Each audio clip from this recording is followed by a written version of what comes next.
Hi, my dear learners of class 12. Let us study third poem of your syllabus, that is A Thing of Beauty. A Thing of Beauty is composed or written by an English romantic age poet, John Keats. Before I straightway head into the poem, I would like to give you some information about this great English young generation romantic poet. John Keats was born to Thomas Keats and Frances Jennings in 1791. And this poet, this poet died in 1821 at the age of only 25. But before dying, he left. He left something valuable, something great that will keep him immortal until and unless this world will end. And his some of the greatest poems are like Ode to a Nightingale, Ode on a Grecian Urn, Ode to Melancholy, Ode to Psyche, Ode to Autumn, Otho the greatest play came from his pen, and so many other beautiful, just long narrative poems like Hyperion, The Fall of Hyperion, and one that is not less important in comparison with the other, that is Endymion. Endymion, Endymion. And coincidentally, here I would like to tell you that this poem prescribed to you is an extract, extract, taken from Keats's longest poem, one of the longest poems, that is Endymion, that runs into more than 4,000 lines divided into 4 parts. In this poem, what does actually John Keats try to explore? I will straightway explain it to you without making any further ado. So let's start the poem. The poet says, a thing of beauty is a joy forever. He says that a beautiful object, the beautiful object is the permanent source of joy. In the second line he says, its loveliness increases. It will never pass into nothingness. So he says that the beauty of a beautiful thing always increases. It never decreases. He says it will never pass into nothingness. He says that a beautiful thing can never be useless. It will always and always entertain us. It has entertained us. It will entertain us. And it entertained in the past, but will keep a bower quiet for us. So he says that a beautiful object is just like a bower, an open place with lots of plants and trees and so many other beauties. Just like an open place with so many plants and trees and beauties, always entertain us, always delight us, and shed the pall of the sufferings and problems in the same manner. Beautiful things will entertain us all through the life. He says, and a sleep full of sweet dreams and health and quiet breathing. So if we are happy, we have peace, we'll have a good sleep. And if we have good sleep, we shall have health. So that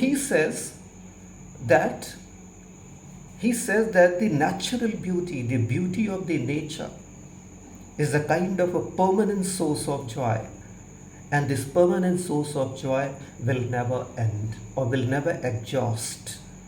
It in the past entertained, it has been entertaining in the present and will entertain in the future, and it will never lose its worth and value and importance. So let's see in the next line. Therefore, every morrow are we wreathing a flowery band to bind us to the earth. So he says, therefore, almost every day, we try our level best to find reason to make this life worth living on this planet. Despite this very particular fact that this life, this human life actually is full of lots of problems. People all around us are very negative in their approach. They, instead of doing an act of good, always try to do something that hurts and offends others. What does he say in the further line? He says, in spite of despondence of the inhuman dearth. So he finds a lack of humanity among people. He finds that people in general are not as much good as they should be. He finds people lack humanity. He finds people lack sympathy. He finds people lacking that heart that has love for one and all, without any distinction.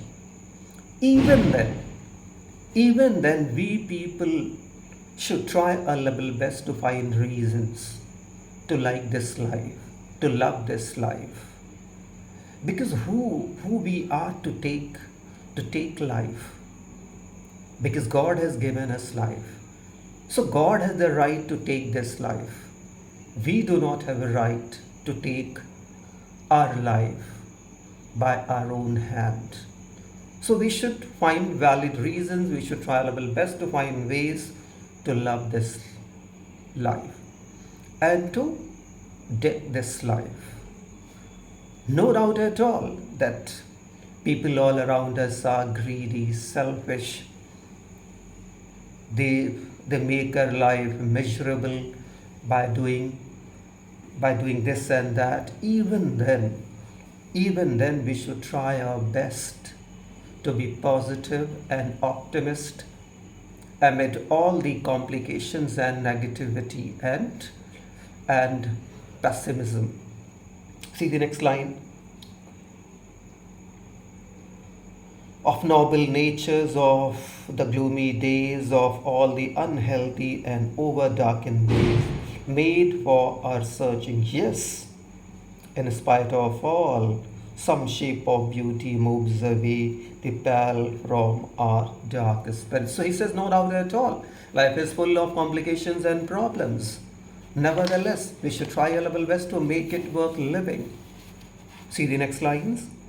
Such the sun, the moon, trees old and young, sprouting a shady boon for simple sheep, and such are daffodils with green world they live in, and clear reels that for themselves a cooling covert make against the hot season.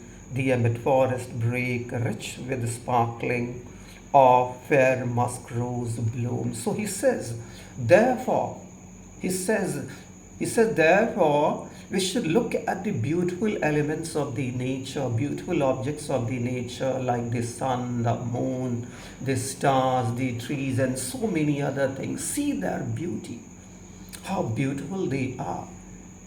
We should have time enough. We should spare a little bit time to look at them and glorify their beauty. And if we stop for a moment and look at them and glorify them, we'll get that kind of award that will always entertain us and always, always make us happy. See the next line of the poem. And such too is the grandeur of the doom we have imagined for the mighty dead, all lovely tales that we have heard or read, an endless fountain of immortal drink pouring unto us from the heaven spring. So he says, just like these beautiful elements of the nature entertain us non-stop, inspire us non-stop, in the same manner the tales, means the stories, life stories or the life history of the great people do the same. They entertain us, they inspire us non-stop. Thank you for watching this video. I hope this video of mine will help you understand this poem better. Once again, thank you, my dear learners and my dear readers.